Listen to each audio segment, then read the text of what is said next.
guys, Stephanie here with another Bibliophiles video, and today I'm bringing you what I read in the month of October and what I plan on reading in the rest of the month of November. It has been not a fun month. So we had a death in the family and that was not fun at all. But let's get into the books and let's see where this takes us. So in the month of October, I wanted to read this. What I ended up reading was this. So very different, totally different setup from what I planned on reading. But let's get into the books.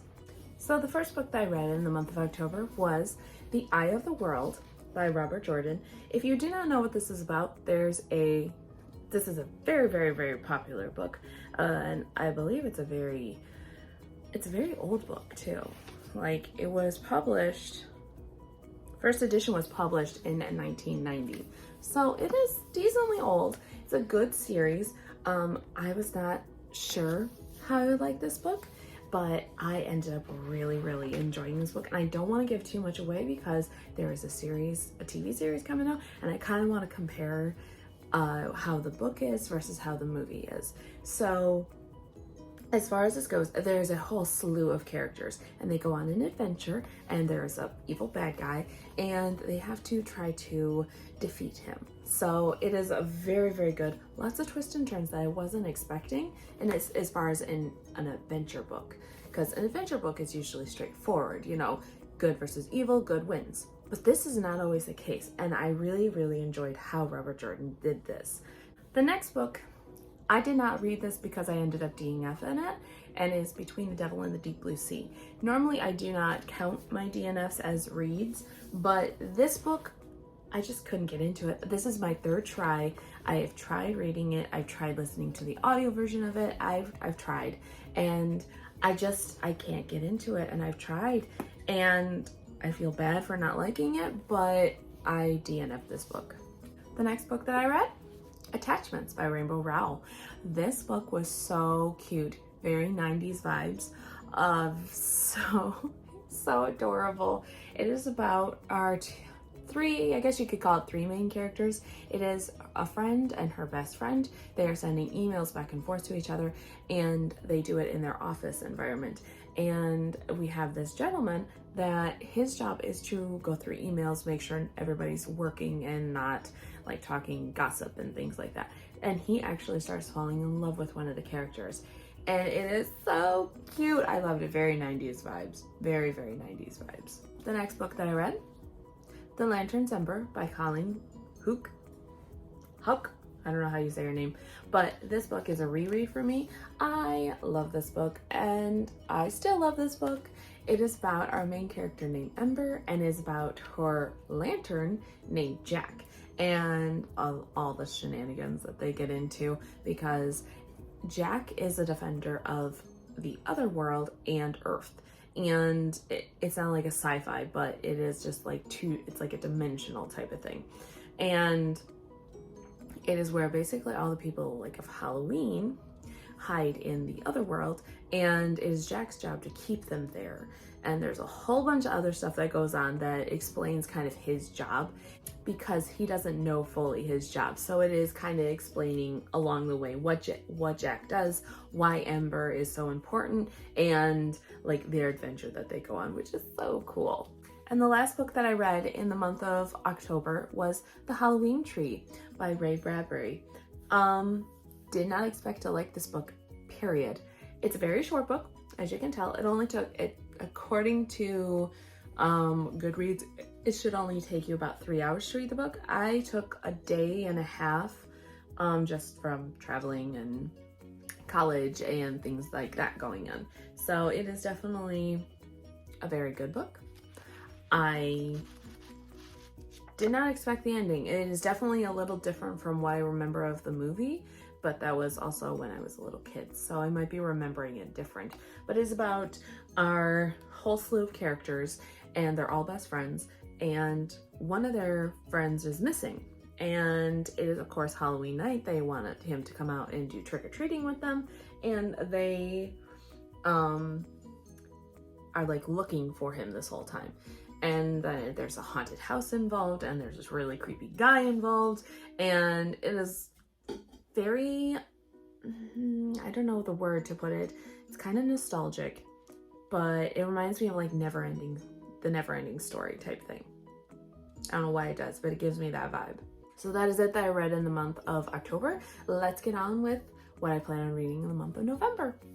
This is what I plan on reading. I have 2 weeks left in November. I think I can get it done.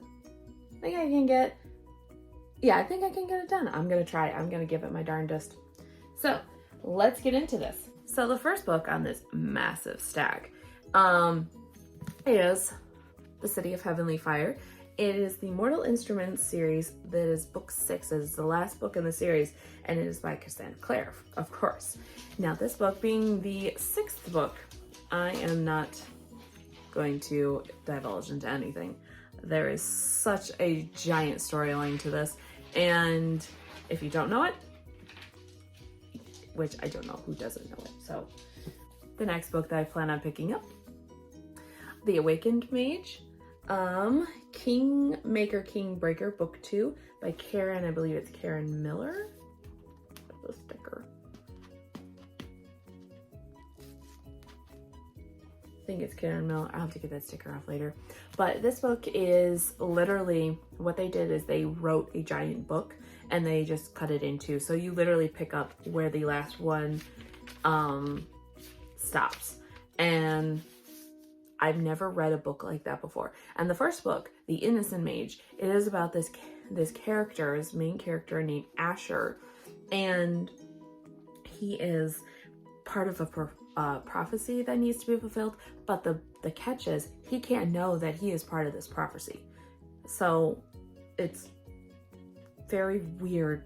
I kind of don't like books like that where it's like, oh, you're the chosen one, but you can't know until the very last moment. So we'll see how this ends. We'll see if I like it or if I just hand this book in, and I'll give you my thoughts about it. The next book, The Bitter Kingdom by Ray Carson. This book is the last book in the Girl of Fire and Thorns trilogy. And I have a hard time reading the last books of things because especially characters that I love, I don't want them to end. So I don't read it and I don't finish it. And it's been like 3 years since I've read the last book. So the book prior to this. So it is time to finish the series.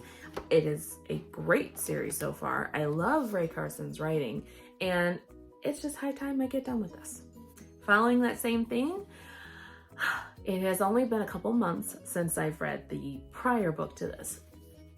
And the book that I want to read is Winter by Marissa Meyer. This is the final book in the Lunar Chronicle series, and I am right there. And it is intense so far. So this basically is about Snow White, and it is so good so far. I love her writing style. I love all the drama that she puts in it, all the heartache, all the she doesn't pull punches, and I very much enjoy this. The last book in this giant stack I plan on reading is Shadow's Lore by John Sprunk. And this book, if I remember correctly, this book is about our main character named Cam. I'm gonna call him Cam. And he's an assassin, and he's like the most sought out assassin ever. Well, in the first book, he doesn't become an assassin anymore. He helps the royal princess become royal princess, and he is now working for her. Well, he has this little gift that helps him in his assassin job.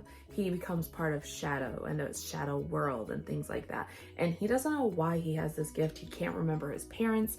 And this book is about, from what I've read, is about him finding out about why he is the way he is.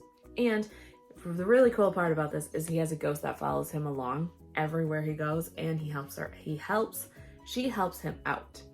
And their banter back and forth is hilarious. So I definitely want to give this book a try. But that is it, guys. That is what I plan on reading in the rest of November. Let me know in the comments down below what you think of these books. And until next time, guys, this is a Bibliophobe signing off.